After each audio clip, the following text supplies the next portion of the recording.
Today, we're talking about generators, the builders of the world, the powerhouses who bring life force energy to everything they do. As a generator myself, I know this energy very well.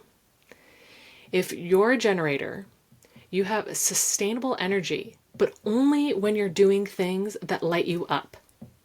The moment you start forcing things, whatever you're doing that doesn't excite you, your energy will drain so fast. So in this episode, we're going to cover how generators are designed to work smarter, not harder, why your gut response is the ultimate business guide for you, how to stop wasting energy on the wrong things, and my top tips for using your generator energy to thrive in business. As generators, your superpower is sustainable energy when it's used right. Generators make up 37% of the population. You are the builders of the world because you have consistent energy.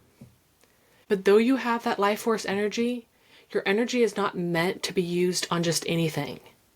You thrive when you wake up excited, pouring your energy into the things that make you feel lit up and satisfied. But when you're doing things out of obligation or forcing yourself down a path that does not feel good, you drain your energy and burn out fast. That's why your strategy is so important. You're not here to chase or force things. Your strategy is to wait and respond. This means letting life come to you and checking with your gut response before taking action. This might sound counterintuitive, especially in business. I had such a hard time grasping this and shifting my mindset. But when society teaches you to go out and make things happen, be productive, be proactive, take control. And as a leader, you feel like you have to be the one steering the ship, and you are. But when you force or do things out of obligation, this is a recipe for frustration for you. Instead, your gut response, that instant feeling of yes or no in your body, is your best decision-making tool. And it might not be a yes or no. It might be you leaning forward. It might be you leaning back, leaning into it as a yes, leaning back as a no. It might be But really pay attention to that feeling inside you of what your gut is trying to tell you. So for example, someone might invite you to a business collaboration. Before saying yes out of obligation, you pause. Check with your gut. Do you feel excited and energized? That's a yes. Do you feel meh, drained? That's a no. Your gut will always tell you if it's aligned for you or not. You just need to listen. And you might be wondering what happens when you ignore your gut. If you ignore that gut response and say yes to things that do not excite you, you'll experience frustration, burnout from pouring energy into things that are not meant for you, that you don't love, and then you're going to start feeling stuck because you're doing just what you think you should be doing instead of what you love to do. The more that you do what you love to do, the greater their impact you're going to make. This is also why boundaries are everything for generators. Stop saying yes because you can do something. Only commit to what excites you. And trust that the right opportunities will come when you follow your response. I also want to say, waiting to respond does not mean you're not doing anything. When you're waiting to respond, you're focused on what brings you joy. Whatever excites you in the moment, that's what you're focusing on. And as you're doing what brings you joy, the right opportunities will fall into place for you. It's not about knowing how to make something happen, but follow your bliss and trusting the right things will show up for you to respond to. In a way, it's fantastic because honestly, you're just living life, enjoying it as much as possible, and things are drawn to you. The right opportunities, the right people, Everything is brought to you while you're solely enjoying life. It is amazing once you really lean into it. A good example of waiting to respond is you want to buy a new car. You're not just waiting to respond. Get curious. Go test drive it, sit in it, look up colors, do some research, see how it makes you feel.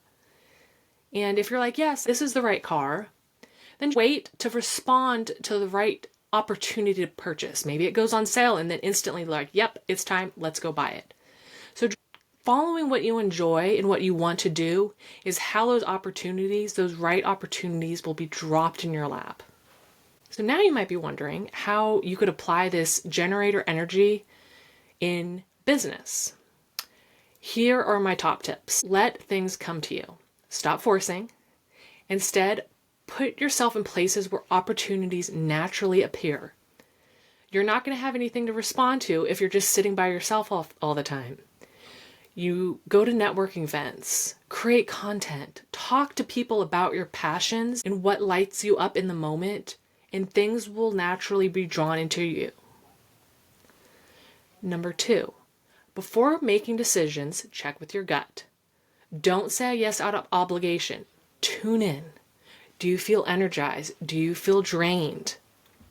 You will know instantly. The more you practice this, the more you'll be able to hear your gut. So a good way to start practicing building this relationship with your gut is just on little things. Simple yes or no questions. Do I want pizza? Yes or no? Do I want to go to the movies? Yes or no? Those little things that might seem minor to you, start building that trust with your gut. And one thing about generators I do want to mention, because I struggled with this too. Yes or no questions are a must for you. If someone asks you an open-ended question, does your mind ever go blank? I remember so many times someone asked me something, like, where do you want to go to dinner? Way too open-ended, my mind would go blank. So start asking people or guide them to ask you more direct yes or no questions. It'll make your life so much easier. And especially as a leader, have people give a little more depth to their questions so you have something to respond to. Because open-ended questions is not enough for you to respond to. Where do you want to go to dinner? I'm like, I want food. Like, give me something more. So really practice simple yes or no to build that trust with your gut to know what is right for you. The number 3 tip is to double down on what excites you. This is like my favorite tip, and hopefully for you too. If you love something, do more of it. The more that you could do that excites you, the more your life is just going to fall into place. If you love coaching, but hate content creation, hire a content manager. Don't do things that drain you. Focus on what lights you up. So delegation is fantastic to help you focus on what actually lights you up, your zone of genius, so you have that endless energy to make the impact you are here to make. When you're caught up in all these things that drain you, you will not make the impact you have hoped for. Number 4, set boundaries with your time and energy. Your energy is precious. Use it wisely. If something doesn't excite you, it's not meant for you. And number 5, embrace patience. Be patient. Responding might take time, but the right opportunities will come to you. The right things will come. Your only job is to stay open, follow your gut, and respond. Do what lights you up. Be patient. It will come. And if you take nothing else from this episode, remember this. You as a generator are here to work on what excites you. And when I say work, it literally means whatever you want to spend your energy on. It doesn't literally mean your job. Work on what excites you. You are here to respond to what life brings you. You are here to follow your gut and trust your body's wisdom. And when you follow your body's wisdom, how you were designed, You will wake up excited, you will work with joy, and you will experience deep satisfaction. If this episode resonated with you, DM me on Instagram at BeDarnGood. Tell me your biggest takeaway. I would love to hear it. And if there's anything specific or you have any questions, don't hesitate to reach out. And until next time, keep rebelling, keep rising.